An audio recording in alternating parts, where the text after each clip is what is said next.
Acho que não dura 10 minutos.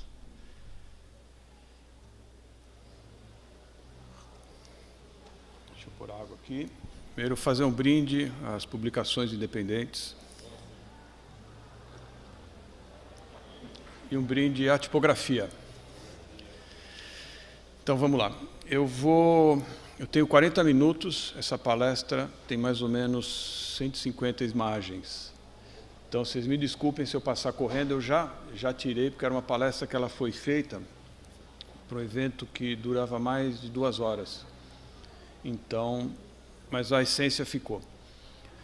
Bom, deixa eu me apresentar, quem não conhece, sou Cláudio Rocha, faço parte da Oficina Tipográfica São Paulo, que é uma ONG que foi uma das primeiras aqui no Brasil a resgatar o sistema de composição com tipos móveis e de impressão tipográfica, além do uso que ele vinha tendo, né, esse sistema, que era um sistema comercial, fazia impressos, desde impressos simples até mais sofisticados, mas tem uma tradição ainda editorial de livros de autor, de pequenas tiragens, livros com vamos dizer assim, com cuidado, né, editorial muito grande.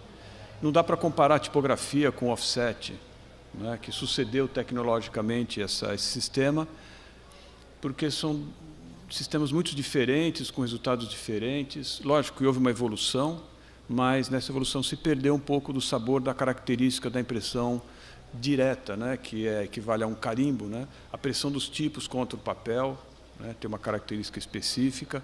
O offset reproduz muito melhor cor, registro, mesmo o tamanho dos pontos, que interfere na qualidade da reprodução da imagem. Mas, como linguagem, o letterpress, como é conhecido no exterior, já vinha conquistando espaço gradativamente para uma produção gráfica, além de artesanal, né, com pequenas tiragens, mas com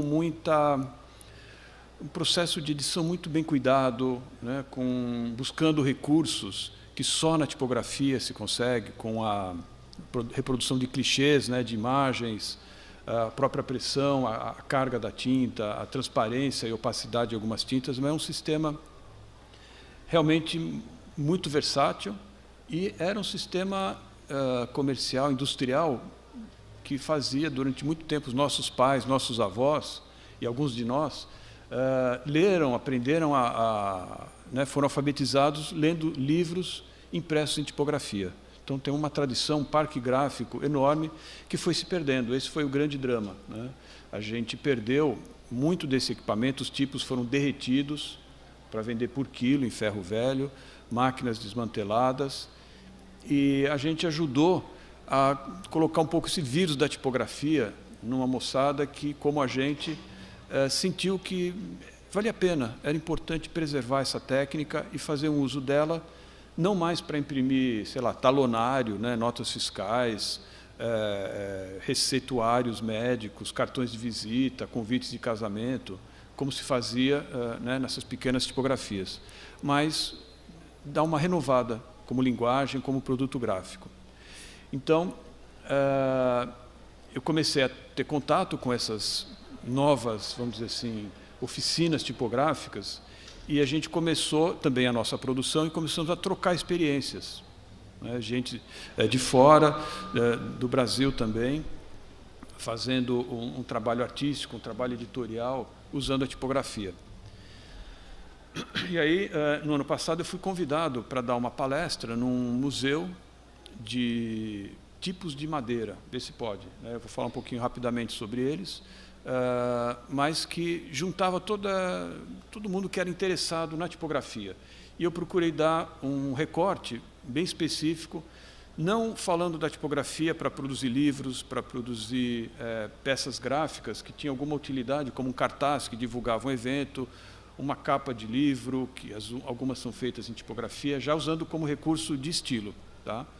Então, algumas pessoas começaram a usar, como a gente, usar isso como um recurso de estilo artístico, como expressão artística, forma de, como a gente tem, né, nas artes gráficas, as gravuras em metal, em madeira, onde o trabalho de ilustradores, né, de gravadores, fazem a impressão depois a partir do sistema de impressão direta.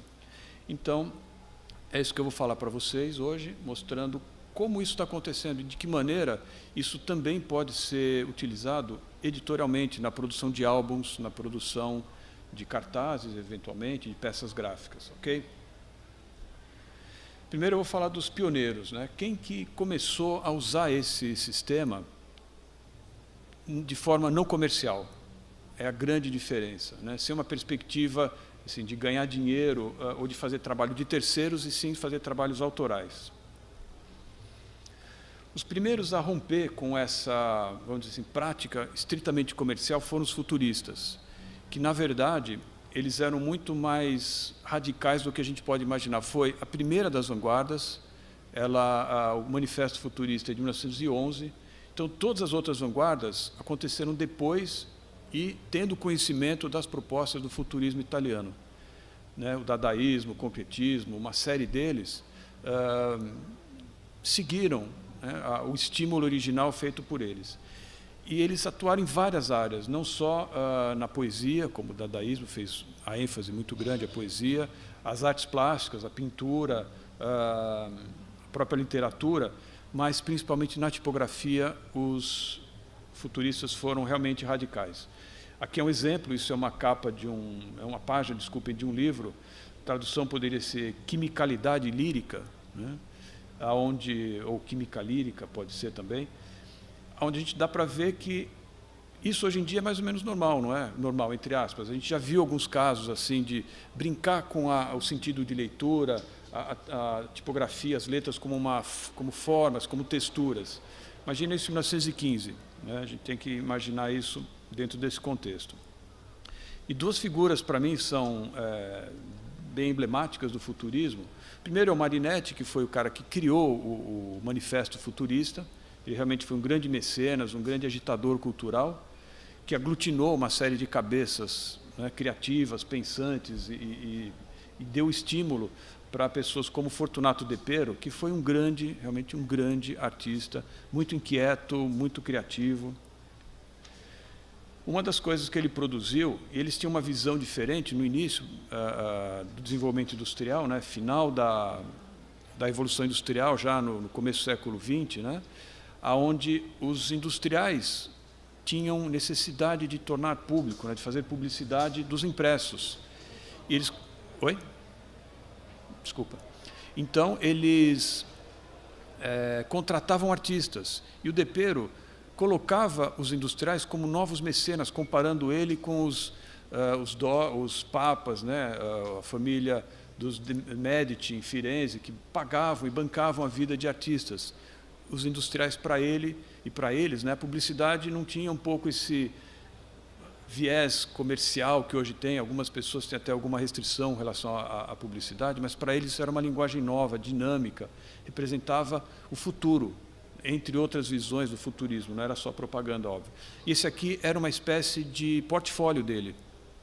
Ele produziu 1000 exemplares de um livro que foi fechado, o acabamento com parafuso. Em italiano é libro bulonato, né, livro parafusado.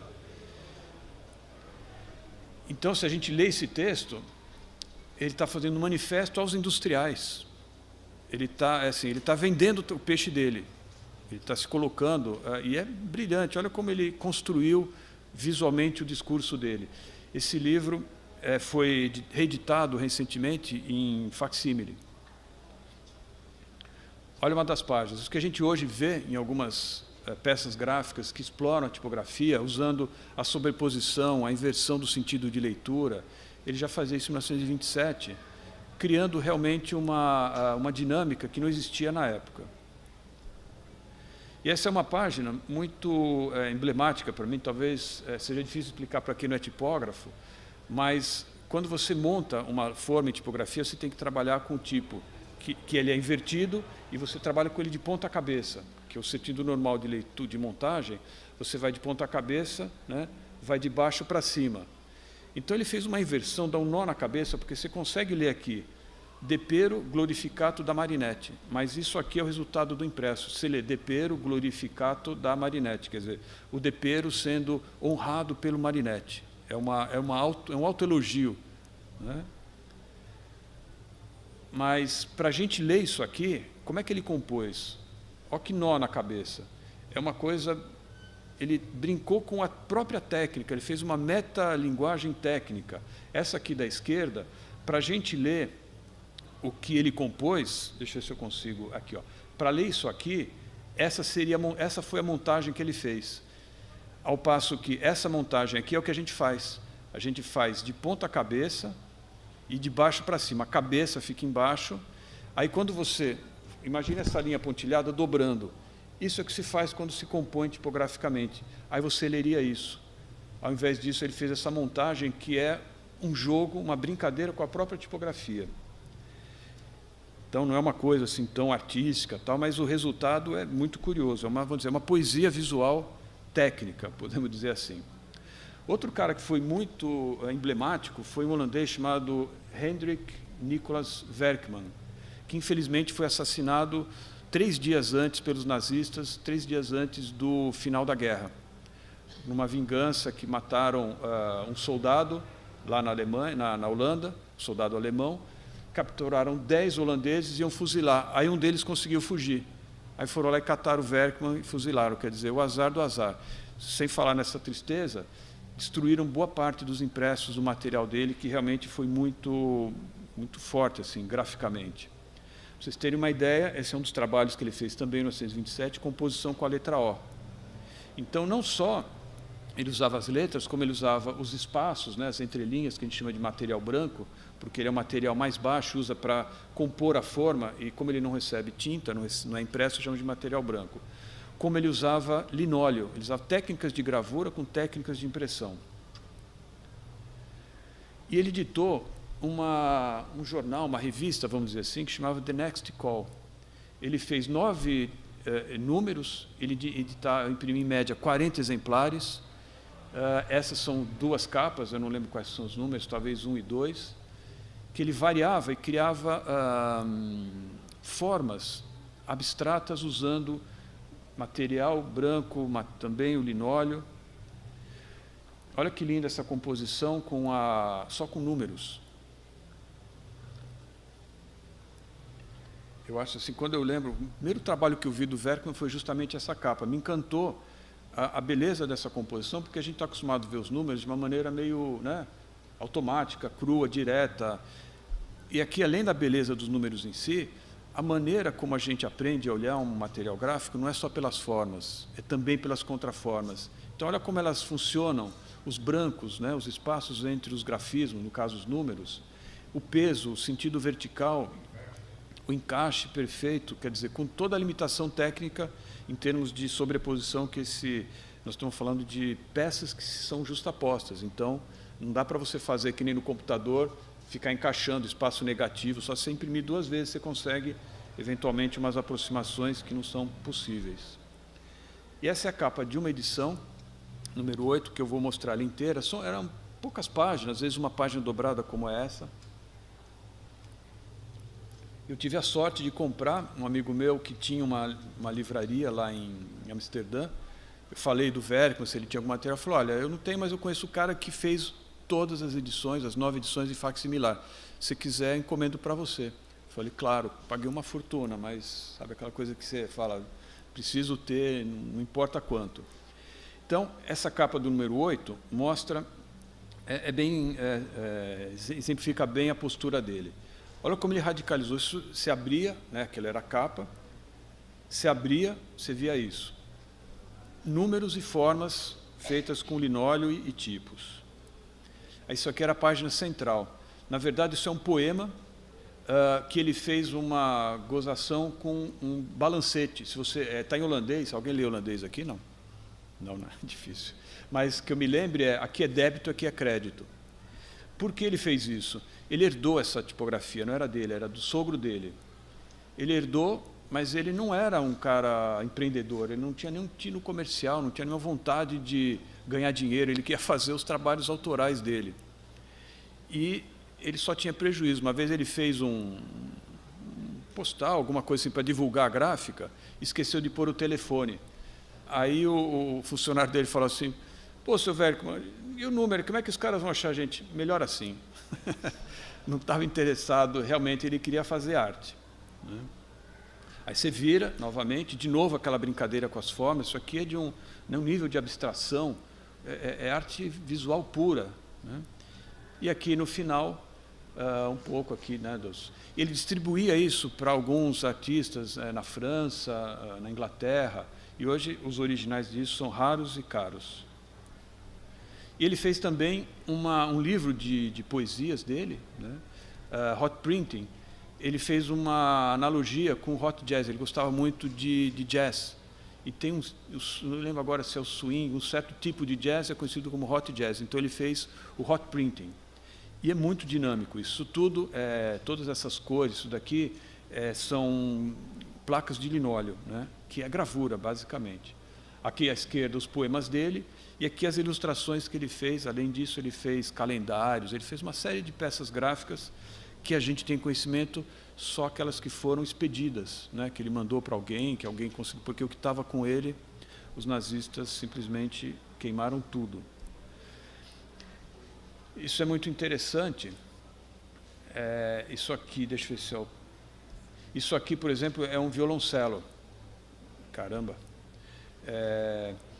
Esses traços aqui, sabe como ele fez? Você sabe o rolinho, que nem fosse o rolinho de pintor, o rolinho para entintar, ele inclinava e ele usava o rolo como um instrumento de pintura.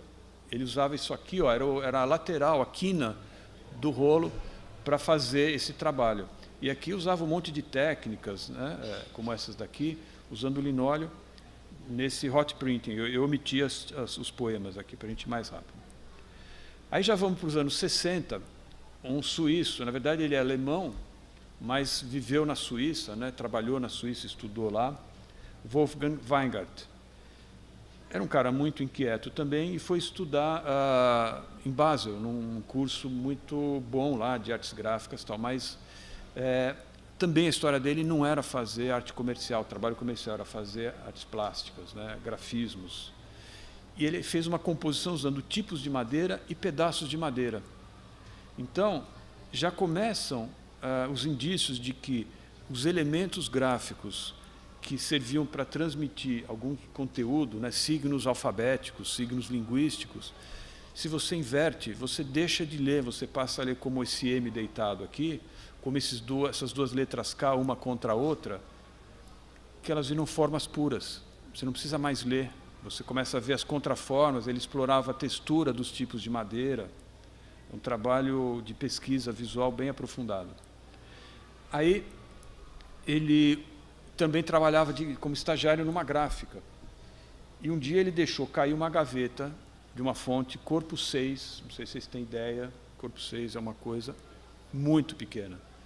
Espalhou tipo pelo chão da gráfica. Ele perdeu não sei quantos fins de semana, o dono da gráfica queria fuzilar ele. E ele teve que catar tudo. Demorou um tempo enorme, e depois não é só catar, é colocar de volta nos respectivos lugares, porque as caixas de tipo são divididas, né, cada letra dentro de um caixotinho, espaço específico. Só que antes ele colocou isso num material cilíndrico, e ele teve a ideia de imprimir esse material, e chamou isso de... Já estava fazendo pesquisas visuais, e chamou isso de composições redondas. Só que ele não amarrou o tipo. O que é amarrar o tipo? Você tem que fixar ele para quando o rolo passar, o tipo está bem preso e a tinta passar uniforme, o papel passar também nivelado para balancear a impressão e conseguir imprimir todas as áreas. Isso aqui, esse degradê, não foi intencional. Ele começou a imprimir aqui, aí os tipos foram se mexendo, foram caindo e pegava a tinta só numa parte, ele queria um degradê. Aqui não, aqui ele já fixou. E ele não imprimiu o lado de cima do tipo, ele imprimiu o lado de baixo, a base dele, que tem a altura certa para chegar no rolo de tinta. Ele imprimiu isso e depois outros arranjos, aí ele viajou, né? E mais tarde, aí ele gostou da brincadeira, deve ter jogado mais umas caixas pelo chão e fez uma sobreposição. Isso aqui não foi na época do acidente, quando ele estagiário, isso aqui já é um retorno, né, a essa ideia ou esse incidente que virou uma técnica, virou uma forma de abordagem. Na faculdade, ainda, o professor dele passou um estudo para eles fazerem pesquisas, como as linhas funcionam. Era um trabalho de desenho, com régua, canetinha de nanquim. Como ele já tinha essa visão gráfica, ele começou a trabalhar com os com os fios de latão, que tem a mesma altura dos tipos, mas são fios usados para a gente fazer, numa nota fiscal, por exemplo, colocar as linhas de preenchimento, para fazer molduras, né, para pontilhar, para você preencher num formulário, aqueles pontinhos, você tinha fios cheios e fios pontilhados. Ele falou, não vou ficar desenhando não, eu vou fazer uma brincadeira com os tipos. E pegava, esses tipos têm espessuras diferentes, e começou a brincar com a qualidade, né, formal, o resultado disso como claro escuro, né, com essa variação tonal. Só que ele não resistiu e começou a entortar os fios, o que é um crime. Mas talvez ele tivesse um monte lá.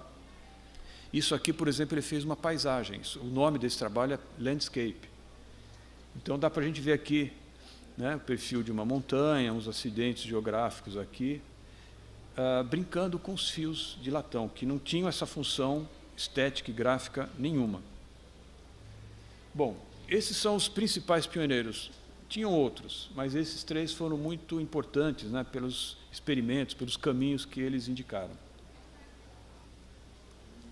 Então, essas conexões, para mim, vão em dois sentidos, né, tanto no espaço como no tempo. A gente faz conexão com o pessoal daqui de São Paulo, de fora de São Paulo, né, tem amigos aqui, Flávio, né, de Minas, também faz um trabalho tipográfico de experimentação, editorial e gráfica, no Nordeste, na América do Sul, na Europa, nos Estados Unidos. A gente estabelece conexões espalhando a tipografia, que funciona como uma espécie de confraria. A gente não tem problema, a gente troca ideia, informação, material, trabalha junto. Como a gente estabelece conexões com esses caras do passado, né? Relação tempo e espaço. Esse trabalho foi feito por um americano chamado Craig Welsh, que se baseou no trabalho de um artista gráfico, de um designer gráfico, melhor dizendo, chamado Alvin Lustig, que teve que fazer um logotipo para uma revista e desenhou umas letras que foram usadas nessa revista aqui. Então, ele criou uma fonte, só que naquela época não era uma fonte, na verdade, ele criou um desenho de letras, baseado nessas formas aqui, ó, num livro dos elementos, livro de geometria, né? Ele viu algumas formas, imaginou como essas formas poderiam formar letras. Esse é o Alvin Lustig, essa é a Elaine, que foi viúva dele, faleceu pouco tempo antes desse trabalho se concluir. E aqui está o resultado da fonte digital que ele fez. Tá? Ele fez uma fonte, foi lançada, a gente pode comprar isso pela internet, instalar no computador, com 4 variações. 3, desculpa. É o vinho aqui. Baseado justamente nesses elementos. Tá? Por isso que a fonte original chamava Euclides, né, em função do Euclides. Só que a P22, que é Type Foundry, lançou como Lustig Elements, baseado justamente nesses elementinhos aqui. Até aí tudo bem, bacana. Esse é o Craig Welsh falando, nesse congresso que eu apresentei essa palestra, falando dele, ele foi palestrante antes de mim. Então, eu não precisei contar isso que eu estou contando para vocês, eu só analisei um pouco do trabalho dele, que foi precisamente essa parte, que ele pegou os elementos e mandou fazer peças com altura de tipo para imprimir tipograficamente, e fez um trabalho artístico usando os princípios, as formas básicas da fonte. A gente ficou super amigo, aí depois chegou isso aqui em casa, ele pegou uma embalagem e falou, um dia eu gostaria de conhecer você, não sei se eu vou para o Brasil, encontrar você no Brasil, né? E então já estabeleceu uma conexão. Um cara que, depois ele assistiu minha palestra, todos eles ficaram super contentes de que maneira eu fui abordando esse enfoque, essa entrada deles na tipografia. Um outro cara que também é o mais celebrado de todos, é um inglês chamado Alan Keating, que faz, dentro da técnica, eu chamei a atenção para essa capacidade dele de fazer o entintamento de uma forma muito expressiva.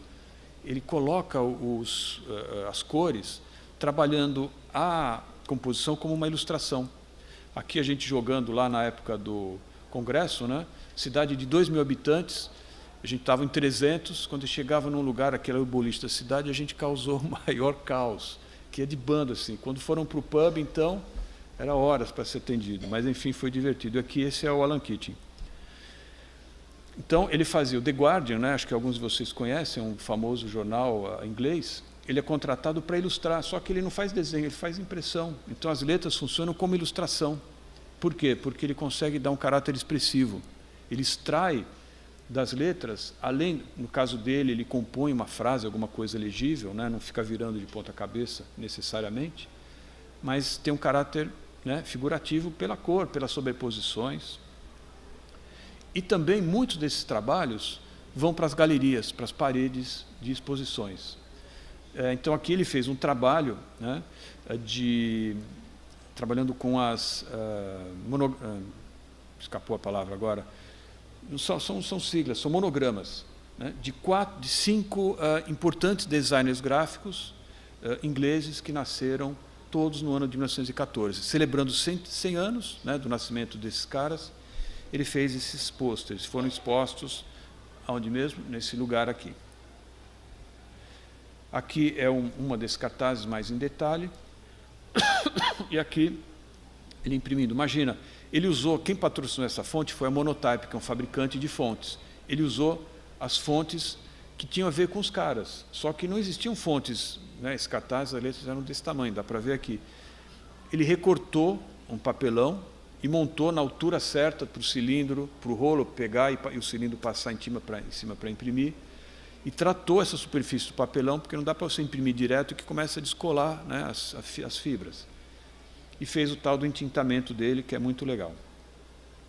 Na mesma pegada, tem os americanos, que chama Alphabet Chaos, né, o caos alfabético, onde eles também levam essa coisa do entintamento para uma forma muito mais espontânea. Parece que os caras, não, pelo jeito, eles não raciocinam muito, vão entintando e vê o que acontece, faz uma coisa realmente, né, quase performática.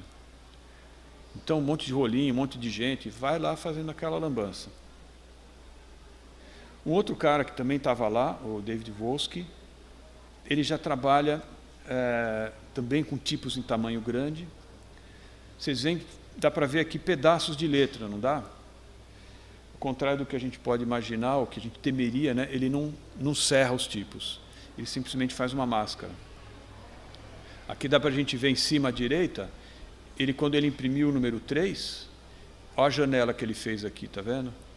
Aqui dá para ver aonde o papel tirou a tinta. Aqui é a mesma coisa com 5. E esse é o trabalho resultado. Olha o pedaço do 3 que imprimiu, ele foi sobrepondo, e o nome dessa obra é Ruim em Matemática, né? Pelo jeito ele não tirava muita nota muito alta. Então, olha que dá para a gente ver o número 4 aqui em cor-de-rosa, o 5 deitado, né? Um pedaço do 1 aqui, o 3, com alguns fios aqui acontecendo, né, aqui e ali. Então, não tem mais leitura, é forma pura, é cor, é sobreposição, é composição, harmonia. Um outro tipógrafo também, esse é italiano, de Milão, o Lucio Passerini, ele tem uma editora que chama Il Buon Tempo. Ele faz muita gravura, mas esse álbum ele fez... Aqui tem mais água? 10. Deixa eu só tomar água, porque agora eu vou falar muito rápido, né? Vocês me perdoem.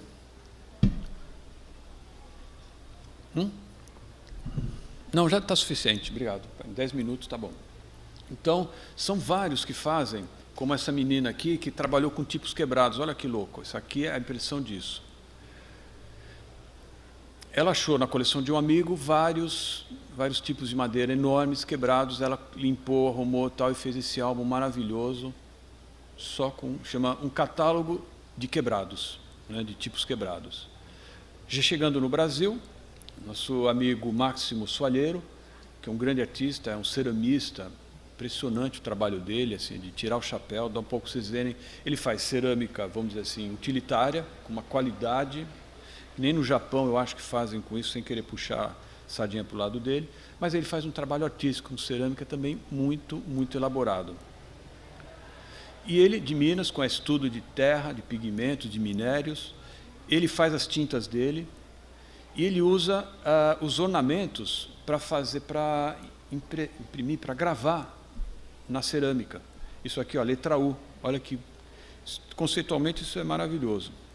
E ele fez um livro chamado Tipografia Cerâmica, me presenteou, com uma precisão de encaixe, uma precisão de impressão, realmente de tirar o chapéu. E aqui chegamos a um trabalho também de um grande amigo meu, tipógrafo, levanta a mão aí porque merece, o Flávio. Ele fez, e o Roberto Marques, né, fizeram esse livro aqui, que está aqui, a tipografia do Zé, ele está indo embora, mas né, vocês já devem ter visto. Ele fez um trabalho, pareidolia, é aquela capacidade que a gente tem de imaginar, associar imagens a formas, quando a gente lê nuvens, né, vê forma das nuvens.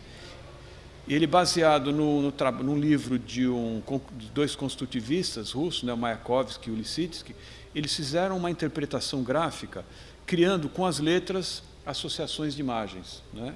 Depois dá tempo aqui da gente ver. Eu vou falar rápido, mas dá tempo da gente ver alguma coisa aqui. Tupigrafia 11, onde a gente faz os nossos experimentos gráficos.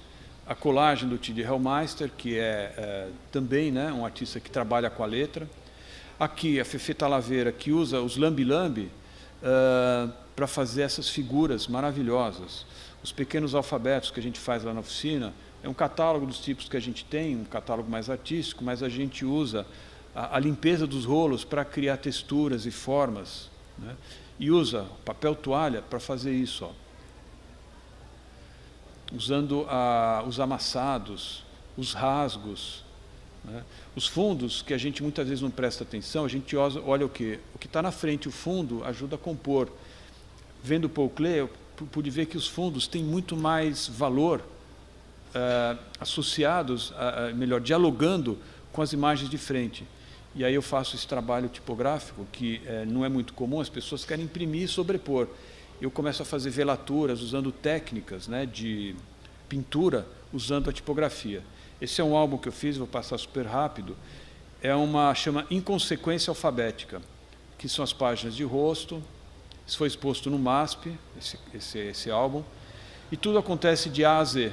Então, brincando com as formas das letras, com a sequência alfabética, com montagens, né, com monotipias que eu faço, são impressões únicas, né? Aqui é um trabalho que está sendo exposto aqui também, eu e o André, filho do Tid, que foi um grande artista. A gente pega os trabalhos do Tid, que já é falecido, mas que a gente sempre fazia trabalho em conjunto, né, a quatro mãos, e a gente faz essas interferências, criando texturas de fundos, né? Olha que bonito. Eu trabalho com esse museu de tipografia na Itália, lá no Vêneto, e eu faço muita experiência lá. Eu morei um tempo lá, né? Então eu trabalho com essas coisas, com a textura dos tipos, dos papéis, os rasgados, que eu já mostrei para vocês, os amassados, mais rasgado, deslocando, sobreposições de impressões, velaturas, participando de alguns álbuns, né, concursos internacionais. Isso é uma coisa, vamos dizer assim, a gente imprime sujinho, mas imprime limpinho também quando a gente quer. Usando os fios de metal, que eu falei para vocês, ó, isso aqui é uma composição com os fios de metal, que nem o Weingart fazia, a gente também tem esse mesmo impulso, né? Trabalhando com as contraformas, um trabalho do Marcos Mello, daqui da oficina tipográfica. Eu fiz esse álbum lá na Itália, que são impressões, né, monotipias alfabéticas, usando muitas cores, rolos velhos, texturas. Esses rolos velhos fazem essa textura super bonita. Uma bateria aqui de cores, tudo ao mesmo tempo, para fazer isso aqui, ó. De A a Z, eu fiz 8 álbuns, cada um diferente do outro. São 8 álbuns com 24 lâminas, cada lâmina diferente da outra. Dá para vocês verem aqui, eu peguei alguns exemplos. E assim vai. Uma montagem complexa. Para fazer esse desenho aqui da letra I, é super complexo. Não é uma coisa que você vai lá e coloca. Não, olha a matemática aqui. Quem não estuda matemática não consegue ser tipógrafo. Usando papel marmorizado, que eu gosto muito. Isso aqui eu levei para a Itália, um monte de papel de presente que eu comprei aqui no Brás, sabe, nessas lojas baratinhas. Assim, olha que lindo esse papel, com essas velaturas. Aqui o X, está vendo? Ó? Toda essa lógica, essas diagonais, tudo isso foi estudado, não foi aleatório. Para você encaixar isso aqui, você tem que medir as quantidades, os espaços que você deixa aqui para essa diagonal coincidir com essa, e o Z. Isso eu apresentando lá nesse congresso lá nos Estados Unidos, que foi esse festival nesse museu aí, né, esse encontro de tipógrafos. Ó, isso aqui é a cidade. Isso era no fim do século XIX, continua igual assim. Esse prédio que foi demolido vai virar shopping center. E aí eles mudaram para cá.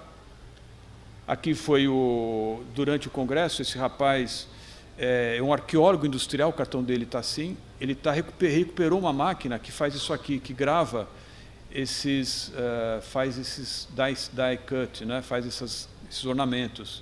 Esse é um livro dele, ele também digamos, artista gráfico. É um livro belíssimo, de poemas, isso é uma forma. Outro cara, está acabando, que faz um projeto impressor itinerante. Ele circulou em um ano 120 estúdios, oficinas de tipografia nos Estados Unidos, trabalhando e compondo coisas como essa. Olha ele aqui. E estava lá, puta, rapaz simpático. Todo mundo que está nessa área gosta de, sabe, se ajudar, trocar experiência, trocar trabalhos. Essa menina tem uma coleção de tipos que é impressionante. Um mais lindo que o outro. Dá para você ver isso aqui no cartão dela, né? É lindo, em Chicago. Olha o que ela fez, o e-comercial bem viajado, né, que gosta de viajar. Então ela fez uma homenagem a várias cidades, construindo perfis. Isso aqui é o perfil de Chicago. São prédios, o Singer Building, não sei o quê, tem todos o skyline típico de Chicago. Olha, ela mandou cortar as madeiras para encaixar os ornamentos. Trabalho de maluco, né? E aqui eu vou falar rapidamente, já acabei. Se quem estiver interessado, eu tenho aqui uns convites. Nesse momento está acontecendo uma exposição de retrospectiva do meu trabalho. Alguns desses trabalhos que eu mostrei para vocês estão lá, aonde chama Sociedade do Papel, onde eu faço um trabalho com artistas. Ó, são os fios de novo, que eu fiz já há algum tempo. E esse aqui é o convite, está aqui para vocês, e o trabalho, para vocês terem uma ideia, né, de como a gente pode, num projeto editorial, né, que a gente está falando aqui de publicações independentes, como a gente pode explorar essa riqueza dos tipos, das formas, né, a serviço da expressividade ou visual ou poética. Ok? Temos tempo para pergunta, não? Você mandou correr, eu corri, está vendo?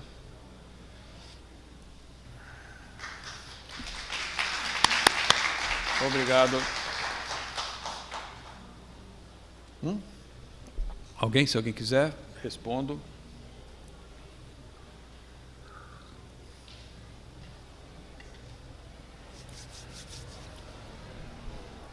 Sim. Não está ligado. Ah, agora ligou.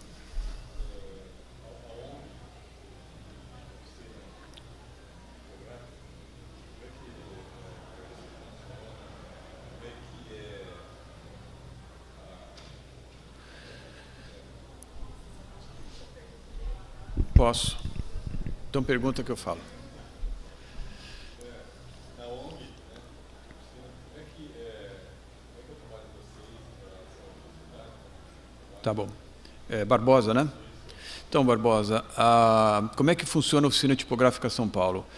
A gente funciona dentro da Escola Senai de Artes Gráficas. A gente já tinha essa oficina antes, totalmente informal, porque um dos meus sócios, né, agora somos só em 2, antes éramos em 3, ele trabalhava numa gráfica de uma universidade, e ele recebia visita de pessoas que compravam sucata, compravam produtos químicos utilizados, chapas utilizadas, e eles tinham uma pequena tipografia. E sempre esses fornecedores, vamos dizer assim, sabiam quem tinha tipos usados, quem tinham guilhotina, quem tinham prelos. Ele começou a comprar. E aí um dia ele ficou sabendo que um senhor estava se aposentando, ia voltar, ele era do Nordeste, ele ia voltar para lá e estava vendendo uma pequena tipografia completa, com uma impressora tipográfica, uns 4 cavaletes de tipos, uma guilhotina, todos os apetrechos, né, todo o material, uma grafiquinha completa. E propôs para a gente comprar juntos, em 3. E a gente ficou trabalhando, só que essa gráfica pertencia a essa universidade, e a universidade foi comprada por uns americanos. e a gente não tinha documento de nada. A gente falou, nós temos que sair voando daqui, porque esses caras vão achar que isso é deles, que é do patrimônio. Aí eu falei com um amigo meu, que era diretor da Escola de Artes Gráficas, contei nossa triste história, ele falou, não tem problema, pode vir para cá, mas assim, a gente não tem nem dinheiro para contratar caminhão para trazer isso, né? E a gente já tinha comprado uma linotipo depois disso, a gente tinha mais outras máquinas. Ele falou, tudo bem, eu consigo o caminhão aqui da escola. E a gente foi para dentro, só que a gente não podia ficar lá assim informalmente, seria um problema. Então a gente constituiu uma fundação, que tem uma organização, tem um nome, o CIP, a gente funciona assim para estar dentro do Senai. Então a gente tem 3, vamos dizer, tipos de atividade principais. Uma delas, que está dentro de uma escola, é importante, nós somos uma escola, a gente dá cursos de tipografia, mas não para treinar ninguém para trabalhar como impressor, porque os alunos que estão lá no Senai aprendem a usar impressoras digitais, offset, né? A gente simplesmente usa aquela velharia toda lá. Então a gente ensina como linguagem. Nossos alunos que participam dos workshops são designers gráficos, arquitetos, jornalistas, donas de casa, qualquer um que queira se divertir com os tipos, aprender a usar, aprender a compor com os tipos, e eles não imprimem nas máquinas maiores, porque precisa ter treinamento, problema de segurança, mas o prelinho manual não apresenta perigo nenhum. Mas pode acontecer você ficar com uma unha roxa se você deixar a mão na frente do trilho ali. Mas se você prender uma mão numa impressora tipográfica, dá perda total, né? Enfim, a gente trabalha também como uma editora. A gente chama Oficina Editorial, nosso primeiro livro, depois de 4, 5 anos, assim, de vamos fazer... Bom, a gente faz pela oficina, a gente faz a topografia, que também está aqui embaixo, a revista. Então, é uma editora e a gente não trabalha para terceiros, salvo projetos culturais que a gente é contratado para fazer. E, por último, a gente é um ateliê gráfico, onde a gente faz esses trabalhos, essas lambanças aqui, a gente faz lá. Então, a escola é uma gráfica editora, no princípio dos antigos tipógrafos editores, no Renascimento, né, depois de Gutenberg, você não mandava imprimir em algum lugar, não tinha gráfica. Tinha os impressores que usavam a gráfica para editar seus livros. Não tinha também gráfica comercial, porque não tinha comércio. Era tudo, né, a sociedade não era tão sofisticada. Isso tudo mudou com a Revolução Industrial, primeira metade do século XIX, mas forte mesmo na segunda metade. E aí depois teve a explosão tecnológica toda, mudou todo esse contexto. Então, qual o sentido de fazer isso? É a materialidade. Quando você trabalha no computador, quem é designer aqui? Quem trabalha com... Você trabalha com a mão aqui e com o olho aqui, certo? Na tela. Você não tem contato, o teu olho não tem contato com a mão. Você não faz nenhum tipo de layout, você vai... por tentativa e erro, vai jogando, stick e puxa, joga para cá, joga para lá, uma hora aquilo para em pé, fala, ok, tá bom. Não estou achando que seja ruim, mas não era assim que funcionava. Para você fazer um projeto, antes você tinha que raciocinar, fazer um esboço, calcular o texto, porque se mandava compor um texto e aquele texto estava em tamanho errado, já era. Tinha que jogar fora e começar a compor de novo. Se a tua medida de coluna, se o teu tamanho, se a tua entrelinha, seria um caos. Hoje não, estourou o texto, seleciona tudo e vai diminuindo o corpo, a entrelinha, condensa, estica e puxa até caber. Então, a vantagem é você aprender a raciocinar, você pensar antes, fazer um projeto. Isso ajuda muito a desenvolver essas habilidades, vamos dizer, conceituais. Quando você volta ao computador, essa máquina maravilhosa, o teu rendimento, a tua possibilidade de conseguir compor uma página com harmonia, com balanço, né, com eficiência, não só de comunicação, mas eficiência estética, é muito maior.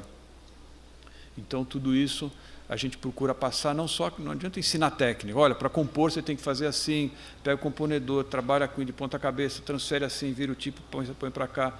Não é nada disso. Você aprende isso rapidamente, porque o curso dura um dia, é um de sábado. Nós estamos agora só com um curso. E a partir de março nós vamos ter 3 cursos. Um a gente faz cartão de visitas, a gente não, os participantes fazem o seu próprio cartão de visitas. O outro vai ser de gravuras para fazer cartazes. E um terceiro vai ser fazer uma publicação. Esse é um curso de longa duração, de 3 a 4 meses. Então, mais ou menos é isso que a gente faz para se divertir.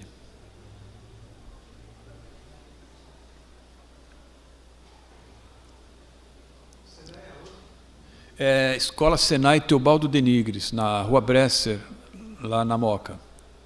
É uma escola muito legal, tem outros cursos também interessantes lá para quem gosta de artes gráficas. Eles têm tanto cursos longos quanto cursos de curta duração.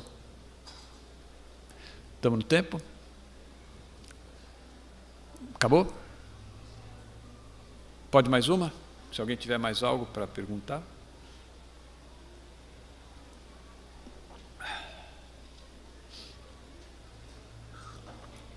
Ok? Beleza. Agradeço, então, e até a próxima.